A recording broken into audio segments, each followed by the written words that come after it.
অন্য অতীতের প্রধানমন্ত্রীগুলি থেকে শায়েখে চরমোনাই অনেক যোগ্যতা সম্পন্ন। চরমোনাই ক্ষমতায় গেলে রাষ্ট্র চালাবে কেমনে কেমনে অসুবিধা কি সমস্যা? আমি তো দেখি না চরমোনাইয়ের মুরিদরা অযোগ্যতায় অদক্ষতায় কোন দিক দিয়ে আছে, কি সমস্যা? আমি তো বুঝলাম না। দেশ তো আমলালা চালায়, সমস্যা কি? জনগণ যদি চরমোনাইয়ের মুরিদদেরকে মন্ত্রী বানায়, এর সমস্যাটা কি? রাষ্ট্র চালাইতে কি অসুবিধা হবে? আমি বুঝতেছি না আসলে কেন এই ধরনের প্রশ্ন আসতেছে, কেন এই ধরনের প্রশ্ন? ফয়জুল করিম প্রধানমন্ত্রী হলে দেশ চলবে না মানে আমি বুঝলাম না।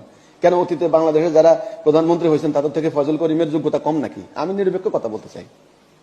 উনি আরবি জানেন, বাংলা জানেন, দু চারটা ইংরেজিও জানেন, তাহলে কেন ওনার যোগ্যতা কম নাকি? তাহলে এ কথা কেন আসতেছে? হ্যাঁ, অতীতে যারা বাংলাদেশের প্রধানমন্ত্রী হয়েছেন তাদের থেকে জনাব মোহতারাম শায়েখে চরমোনাই ফয়জুল করিম সাহেব উনি কি কম যোগ্যতা সম্পন্ন? আমি নিজে সাপোর্ট দেবো যে উনি অনেক বেশি যোগ্যতা সম্পন্ন। ওনার মুরিদরা বলবে আমি বোধহয় মায়ের ডরে এখন এই কথা কইতেছি না, এটা সত্য কথা কইতেছি। বাংলাদেশের